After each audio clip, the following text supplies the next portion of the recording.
para la gente que no puede conectarse. Ah, buenísimo. Sí, incluso hay gente que no se conectó, que me dijo que no les había aparecido en la plataforma el aviso de Zoom. Hay varias cosas en el lugar donde están los avisos. Tal vez, ya les digo, a veces se tildan las cosas, a mí me aparecen, me desaparecen. Puede haber sido algún problema de eso, la verdad, porque vieron que yo trato de subirlo. Como ya les aviso a los chicos del martes, ya queda subida la misma clave para todos. Pero bueno, no importa, igual por eso la grabamos. Así que el parcial van a ser 15 preguntas más o menos. Va a ser de la misma modalidad que la autoevaluación y el trabajo práctico. Van a haber opciones múltiples, verdaderos, falsos. De desarrollo no van a ver, porque justamente la idea era que por ahí evaluarlos un poco más en el trabajo práctico, que tienen tiempo más tranquilos para buscar y demás. Y ejercicios así como el que hicimos no van a ver, ¿sí? La idea es... Profe, ¿va Sí. a usar algún tipo de fórmula? Las fórmulas, lo único que es necesario que se sepan es la diferencia. Vieron que vimos dos fórmulas, no más que nada de las Sí. interacciones de la materia. Las otras que vimos en la unidad 1, que tiene más por ahí que ver con la energía, la longitud de onda y demás, no escribir la fórmula, pero sí saber el concepto. O sea, así como hicimos la autoevaluación, vieron que era ver si yo, por ejemplo, varío una frecuencia, ¿qué pasa con la energía? Esa es una forma de ver si se entendió la fórmula, pero más conceptual, no escribirla tal cual como es la fórmula. No sé si me explico. Sí. Bueno, de esa forma sí, así del mismo estilo de preguntas de la autoevaluación, así que revísenla, lean la autoevaluación de vuelta, revisen de vuelta el práctico. Una sugerencia del apunte, miren las gráficas, ¿sí? Porque por ahí no necesariamente es una opción múltiple, puedo preguntar algo de una gráfica, ¿sí? Ok. Entonces, es de ese estilo. Van a tener, va a ser en la hora de clase. Hay gente que me pidió por el trabajo que en vez de tomarlo en su horario de clase, lo tome en otro horario. Así que como eso se configura automáticamente, lo único que necesito es que me avisen para que ustedes lo puedan abrir el horario que puedan rendir, ¿sí? Hay opciones de martes y de jueves para la gente que por ahí tiene que trabajar. Y si hay alguien que necesita fuera de esos días por cuestión laboral, o hay una chica que fue mamá hace poquito, que tampoco ha alcanzado con los prácticos, eso se tienen en cuenta casos particulares y con el justificativo uno lo puede volver a tomar cuando sea, ¿sí? Nomás que el instituto me pide que presenten el justificativo para poder programarlo. Gracias. Profe, ¿qué tal? Buenos días. Buen día. Yo, una consulta, quería, o sea, si me puede explicar mejor la interacción de los rayos X con la materia, los distintos tipos de dispersión y efectos. Los distintos tipos los Sí, vemos la presentación. Ahí les comparto pantalla y hacemos algo rápido, ¿sí? Déjenme que lo busco. En general los Hola, profe, desempeños... buenos días. ¿Quién me habló? Liliana, Ah, Liliana. ¿Cómo ¿qué estás? tal? ¿Cómo está? Bien, bien. Le hago una consulta con respecto al parcial, Sí, que usted recién comentaba que por ahí por distintos problemas se podían tomar en diferentes horarios. Yo tengo muchos problemas con la conectividad sí. después de las 4 o 5 de la tarde. ¿Habría alguna posibilidad de hacerlo el día que curso, el martes, pero a la mañana, por ejemplo, bien temprano en este horario? Sí, cuando vos me digas. Entonces eso que se lo tengo que pasar, se lo mando Por por la mensajito de la plataforma. plataforma, por favor. Bárbaro. Para que no Bueno, lo listo. pierda. Y sí, te voy a pedir, por favor, que el lunes Sí, sí, porque ya te digo que estamos con muchas cosas, ¿viste? Y se nos puede sí, pasar sí. más de una. Entonces el lunes mandame un mensajito y volveme a preguntar, profe, me puso el parcial para tal horario, soy fulanita de tal curso. Bien, gracias.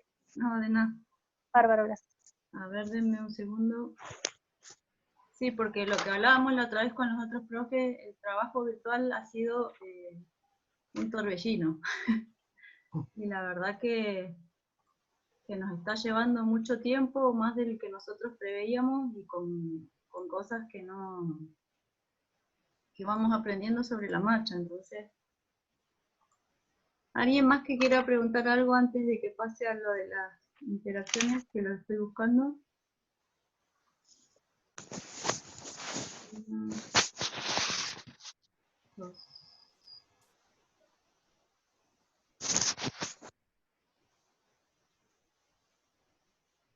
Vamos a mirar de acá del apunte directamente.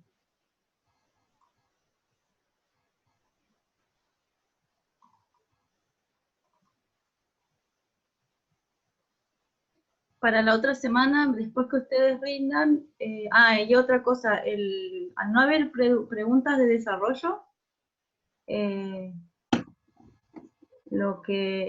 cuando terminen de rendir ya va a estar la nota, ¿sí? Les va a aparecer enseguida.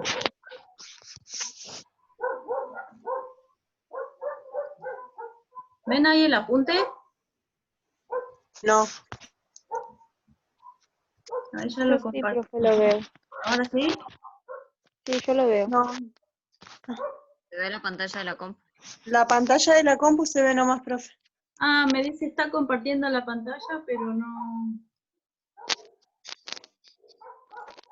Por eso, ¿se ve el apunte? Sí, Ah, se ve que... Se ve la Es- pantalla en blanco con digamos, los ítems. Claro. Ahí tengo la gráfica del efecto Compton, ¿no la ven? No Ah, se ve. no, ahí no se ve. A ver, esperen que cierro y vuelvo a abrir acá. Porque acá me pone que está compartida. Ahí pruebo de vuelta, a ver. Ahora sí. Ahora sí. La tecnología, chicas, la tecnología.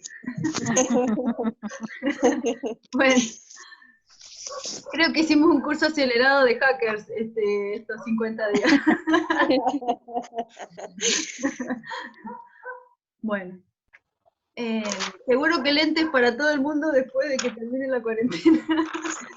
Seguramente. Yo con un poco más de aumento. Bueno. Ahí empezamos entonces. Vamos a hacer un breve resumen directamente sobre la gráfica, así se las van acordando, ¿sí? Entonces, en el efecto Compton, ¿qué es lo que pasa? Hay 5 formas de interacción de la radiación con la materia, ¿sí? ¿Se acuerdan si me las van nombrando? ¿Cuáles son? Dispersión coherente, efecto Compton, efecto fotoeléctrico, producción de pares y desintegración fotogénica. Fotónico. Fotónica. Ah, fotónica. Bien. Esas son las 5 interacciones principales, ¿sí? En realidad las que más se conocen. Entonces, vamos a empezar con el efecto Compton, que es uno de los más importantes para la parte de rayos, ¿sí? Tenemos un átomo, ¿ven mi cursor ahí? Sí. Yo estaba grabando, ¿no es cierto? Sí.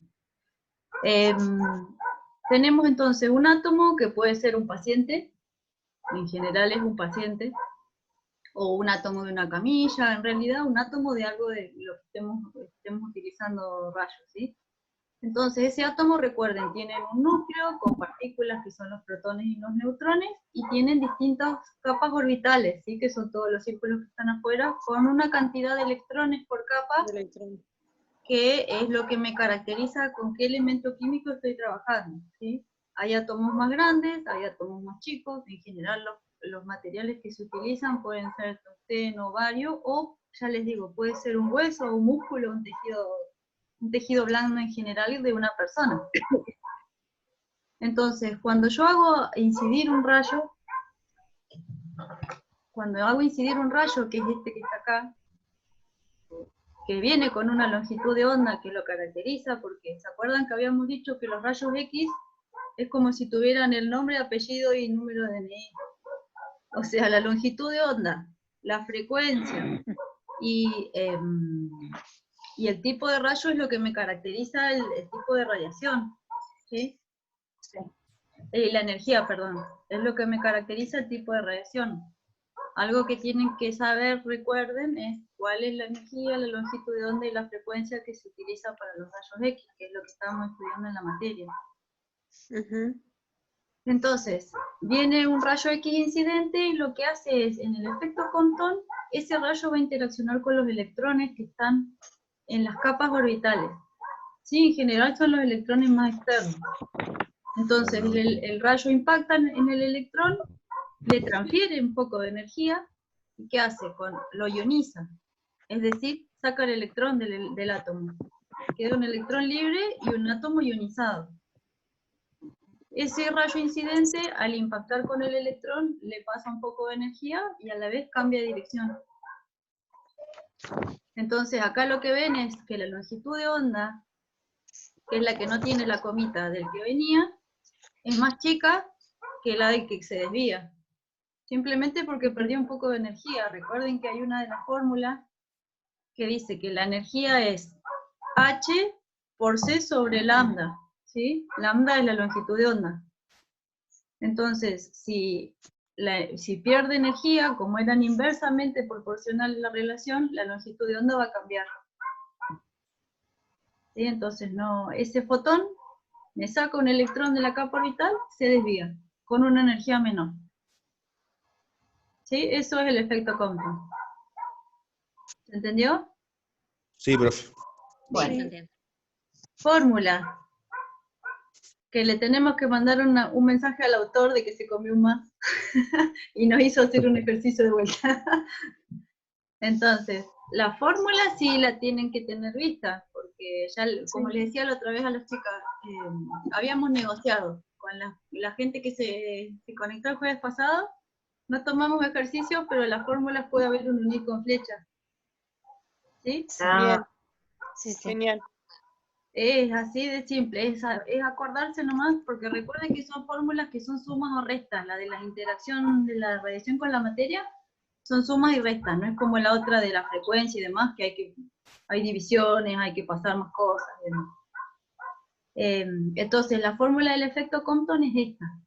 Siempre la energía del rayo incidente va a estar relacionada con la energía de unión de ese electrón y la misma energía del fotón disperso. ¿Sí? Está bien.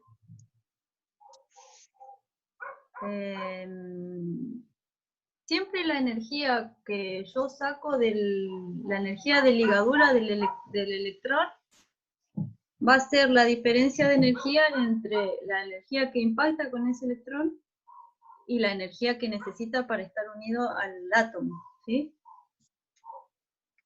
Porque recuerden que no aparece energía de la nada. Si aparece en algún lado es porque se perdió de otro.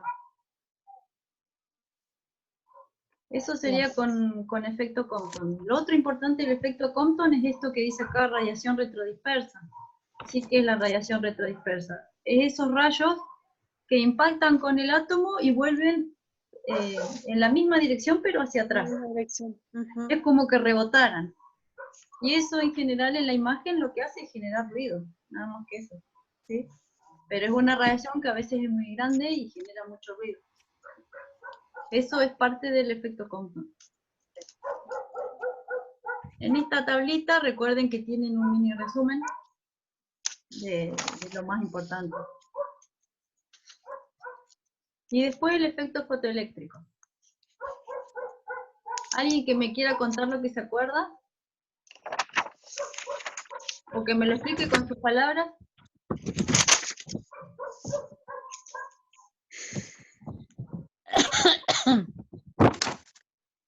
Es una radiación, lo que yo me acuerdo, Sí. ionizante que se produce en las capas más internas del átomo. Bien, a diferencia del Compton, que los electrones son Que más es externos. tal cual. Bien. Ujú. ¿Y acá hay pérdida de energía?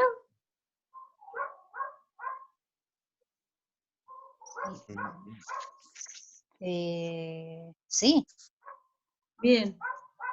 ¿Por qué? Porque está sacando un electrón del átomo, ¿sí? Entonces, en el efecto fotoeléctrico, ¿qué es lo que pasa? Como dijo Liliana. sí, profe. Ah, bien. Estoy reconociendo a la gente por la voz, porque las caras las he visto poco.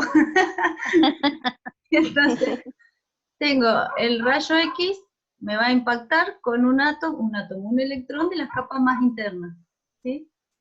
Entonces lo que va a hacer es sacarme un electrón, porque también es una radiación ionizante. Siempre que hay ionización, sacamos un electrón del átomo. ¿Qué diferencia hay entre la ionización y la excitación?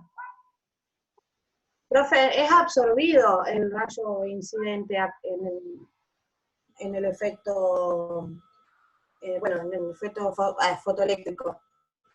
Claro, se absorbe. Y toda esa energía pasa al fotoelectrón. Sí. Es. Porque vieron que acá es, por eso les digo, fíjense las grafiquitas, porque si ustedes se memorizan más o menos las gráficas o las identifican, de ahí pueden sacar directamente la explicación para el efecto que corresponde, ¿sí? ¿Qué diferencia había entre ionización y excitación? ¿Alguien me puede decir? La ionización es cuando viene un rayo con mucho, claro, saca un electrón de una de las capas del átomo. Bien. La excitación cuando pasa de una órbita. La excitación, perdón. Pasa el electrón de una órbita a otra. Claro, es como que absorbe un poco esa energía, se sube de nivel y como es inestable, vuelve al lugar donde estaba. Claro. Y en esa vuelta, en general lo que hace es irradiar calor en forma de, por ejemplo, radiación infrarroja, como pasa con el ánodo, ¿sí? Sí. Bien. Bueno, entonces eso, en el efecto Compton tuvimos un rayo que incide, saca un electrón de la capa más externa y se desvía. En el efecto fotoeléctrico viene el rayo, se absorbe directamente y me saca un electrón de las capas más internas. La formulita es esta, en donde tenemos que la energía del rayo incidente es la energía de unión del electrón al átomo y la energía cinética del electrón. ¿Sí? Esta es más simple todavía que la anterior. Porque es la energía que necesito para sacar el electrón, entre que está unido al átomo y entre la energía que gana por el choque que tiene de la radiación. Entonces, ese es el efecto fotoeléctrico. Y acá, bueno, acá lo que tenemos son distintos tipos de materiales, ¿sí? Acá hay alguien que levantó la mano. A ver, espérenme que lo vuelva a encontrar. Sí, Valentina, si querés, activate tu micrófono, así podés preguntar.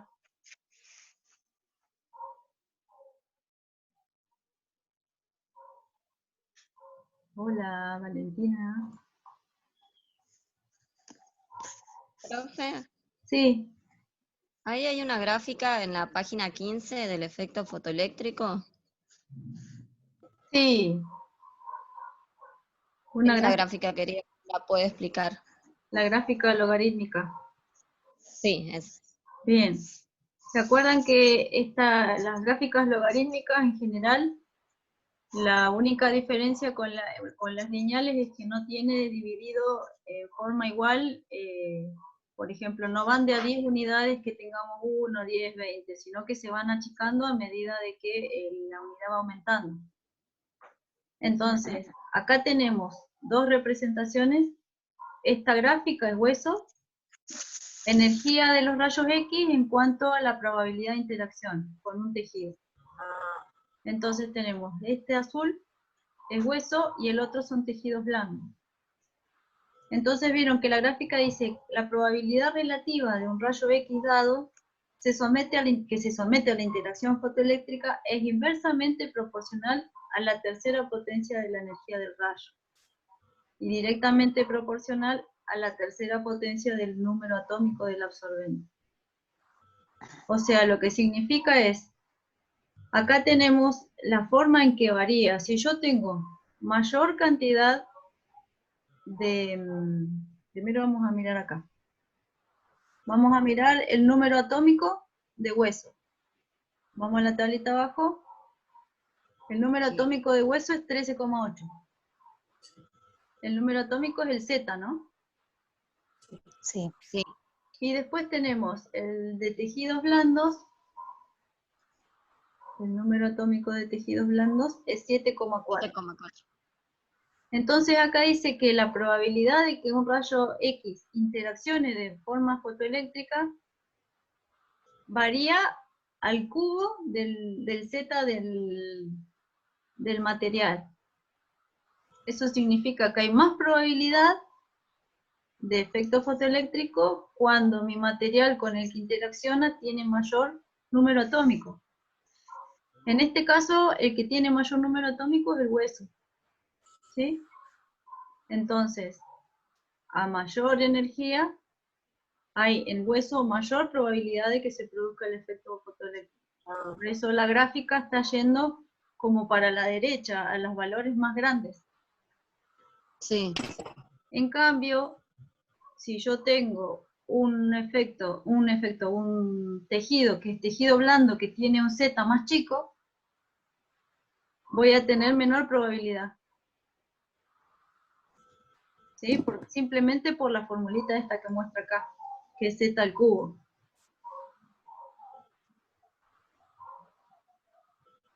No sé si alguien tiene una calculadora por ahí. ¿El celular? Bueno, sí. No sé si tiene para elevar el cubo. No. No tiene, pero bueno. Hagan después la prueba, si tienen la calcu, y fíjense, pongan acá en esto, en Z, el número de hueso y el número de pulmón y elevenlo al cubo. Entonces van a ver que les va a dar un valor más grande con uno que con otro. Esa es la probabilidad de que se genere un efecto fotoeléctrico, depende del material. Es nada más que eso. Y en cambio con la energía es al revés, porque fíjense que acá es 1 dividido la energía al cubo.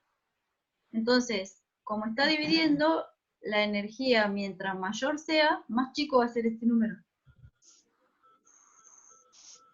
¿Sí? Entonces, mientras más grande sea la energía, yo vengo caminando por la gráfica de hueso, ¿me ven el cursor? Sí. Sí. Va aumentando la energía, ¿y qué pasa con la probabilidad? Aumenta. Fíjense el eje X, el eje X, la energía aumenta para allá. ¿Sí? Tengo 20, 40, 60. Pero la probabilidad, que es el eje que está acá, fíjense, pasa de 0,5 a 0,2 a 0,1, si me voy moviendo por la gráfica azul para abajo. Mayor energía bajo la probabilidad de Claro, interacción. va disminuyendo. Porque yo siempre que analizo algo de esto, me tengo que mover por la gráfica. Es como que yo me paro en hueso. Estoy parada en hueso y digo, bueno, ¿qué pasa si aumenta la energía? Me tengo que ir para allá. ¿Sí? Si aumenta la energía, empieza a bajar la probabilidad de interacción de efectos fotoeléctricos. Más rápido que con el tejido blando. ¿Sí? Porque la gráfica es más chiquita. Esa es la forma de interpretarlo. ¿Se entendió? Sí, profe. Sí. Seguimos entonces con efectos fotoeléctricos. Recuerden que acá está, lean la tablita esta, que son también las características más importantes. Seguimos con producción de pares. ¿Vamos bien, Nicolás? Sí, profe, sí. Bien. Ah, Valentina, no hay problema. Yo pensé que quería preguntar algo, pero no. Entonces, este es el gráfico de producción de pares. ¿Qué significa? Yo tengo un rayo incidente que ahora va a interaccionar directamente con el núcleo. ¿Sí? El núcleo del átomo. Entonces, en esa interacción se va a generar... me está recordando. En esa interacción se va a generar un electrón y un positrón. ¿Sí? El electrón tiene carga negativa, el positrón tiene carga positiva. Para que se produzca este fenómeno, sí o sí, el rayo que incide tiene que tener al menos 1,02 MeV. ¿Sí? Si no existe, no tiene esa energía, este efecto no se da. ¿Por qué? Porque después ese positrón, el electrón va a interacción y sigue haciendo otra cascada de procesos, ¿sí? Pero este positrón, que es el que nos importa en este caso, se va a unir con algún otro electrón que ande dando vuelta por ahí de algún otro átomo, ¿sí? se produce el fenómeno de aniquilación. ¿Que eso qué significa? Que el positrón se une con el electrón. Se aniquilan, entonces se forma una sola masa, una sola partícula, pero de esa fusión tiene que liberarse energía, porque recuerden que nada se crea gratuitamente, digamos. Si se formó masa, tiene que liberarse energía. Esa energía que se libera sale como 2 fotones en direcciones opuestas, una para cada, directamente opuestas, son 180 grados entre cada fotón. Y la energía de esos fotones son la mitad del rayo incidente, ¿sí? Pero tienen la misma, cada uno tiene la misma energía. La misma energía. Por eso el rayo que incide tiene que tener sí o sí la suma de las dos. Ah, claro. Darle la mitad a cada uno, digamos. Claro, la mitad para cada uno. Entonces, en este caso, a diferencia de los otros dos efectos, acá hay una interacción a nivel del núcleo. Y lo que yo le decía el jueves pasado a los chicos es importante este efecto por el hecho de que se utiliza en medicina nuclear. Cuando uno hace estudios de PET, que es el tomógrafo por emisión de positrones, justamente, porque utiliza este positrón para hacer las imágenes, lo que hace el anillo detector, que es ¿vieron el cabezal que tienen los tomógrafos? El paciente se le inyecta un radioisótopo, que es lo que vamos a ver ahora las otras dos unidades. Se le inyecta un radioisótopo que se asimila con los distintos tejidos en el cuerpo, y después eso es una fuente de radiación el paciente. Entonces por eso yo les decía, si alguien trabaja en medicina nuclear, yo inyecto al paciente y no me quedo charlando con el paciente, porque si no me está irradiando, ¿sí? Esa radiación después es la que se utiliza cuando uno lo mete al equipo, y ese rayo es justamente el que genera el positrón con el tomógrafo, y el tomógrafo lo que hace es detectar estos dos fotones. Cuando el anillo del tomógrafo de PET, no un tomógrafo común, detecta que llegó un fotón de un lado y opuesto el fotón del otro, ahí genera la imagen correspondiente a esa parte. ¿Sí? Entonces, como el anillo es un círculo, va detectando todos los fotones que coincidan, corresponden a una misma estructura, y ahí va formando la imagen. Hola, profe. Disculpe, buen día. Hola, buen día. Eso, lo que está hablando, se refiere a los inyectables que se les ponen a los pacientes. Sí, se escucha muy lejos, pero creo que sí, que te escuché. ¿Puedes ponerte un poquito más cerca del micrófono? Sí, ahí me escuchan. Lejos. Y estoy cerca, profe, de la computadora. Ahí sí se escucha un poco mejor. Me decías si era el inyectable que se le ponía a los pacientes. Claro, sí. Sí, justamente esa inyección que se les hace son símiles de glucosa que van a distintos tejidos. Y generan... ¿PET se llama, profe? Sí. ¿PET? Acá ese lo hicieron. Acá se los puse.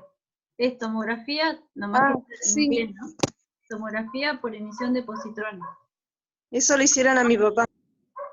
Claro, eso es lo que hace, a diferencia de un tomógrafo común. Vieron que la placa radiográfica da una imagen de estructuras óseas, ¿sí? El tomógrafo y el resonador da imagen de estructuras óseas y estructuras blandas. Ya hay órganos, ¿sí? Se ven órganos. Si uno quiere ver, por ejemplo, una vejiga, un estómago, un órgano hueco, tiene que poner contraste, ¿sí? Pero uno ve la anatomía de lo de adentro de la persona.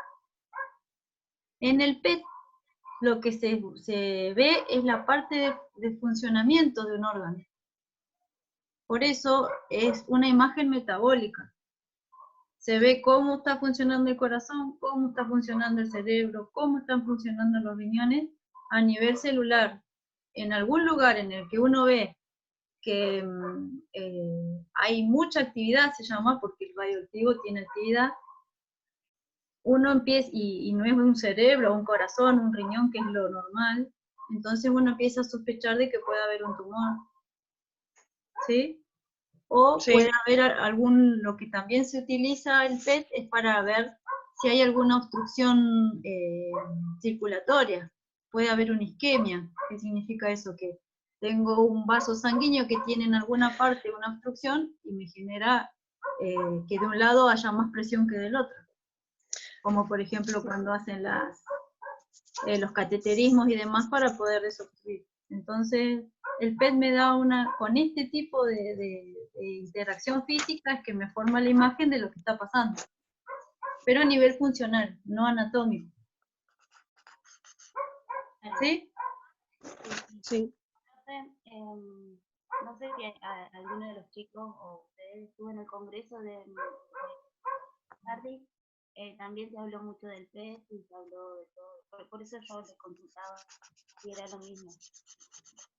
Sí, es justamente eso. Es para hacer la imagen metabólica de distintas estructuras. Y el PET, en general, no es un solo equipo. Antes venían solamente el cabezal que te tomaba la radiación, la radiactividad y te generaba la imagen, y había que mandarlo al paciente a que se haga una tomografía aparte y por computadora fusionarlo. Ahora ya vienen todos juntos. ¿Sí? Sí. Son como, uno ve una sola cosa, o hay equipos que lo tienen separada, la parte de tomografía con la parte del PET, porque el PET lo que hace es como si se vieran lucecitas nada más. En cambio, hay que ver con qué estructura anatómica se relaciona. ¿Sí? A ver si puedo mostrar acá.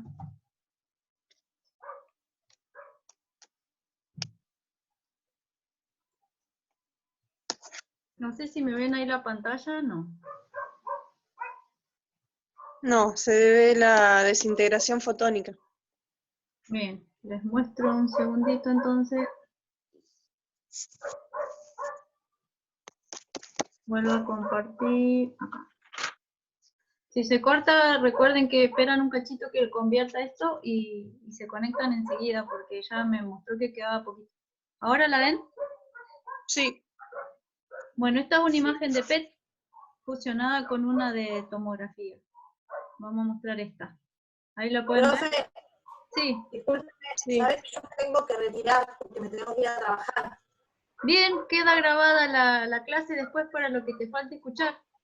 Bueno, muchas gracias, disculpe. No hay problema. Chao para todos. Chao, nos Chao, vemos. García. Chao. Nos vemos. Entonces, ven esta imagen. Esta que es la primera es una tomografía y la segunda es una imagen de PET. Vieron que si uno tiene un PET solo no se entiende mucho, si alguien no tiene entrenado el ojo. Entonces, justamente eso, esta imagen, la tercera, es la que muestra la combinación de las dos. ¿Y ven toda esta cantidad de lucecitas? ¿Sí? Sí. Eso es justamente lo que me está mostrando el radioactivo que se inyectó, que generó esos fotones de aniquilación, uno para cada lado, me forma esta imagen. Ajá. Entonces yo en función de esto veo si hay captación en lugares que son normales, como el cerebro, ven que se ve todo prendido como luz. Eso significa que está bien porque el cerebro es algo que consume azúcar todo el tiempo. Y el radioactivo que se pone es un símil a la glucosa, que es azúcar. Pero en otros lugares no. Entonces, esa es la importancia del proceso de aniquilación. ¿Sí?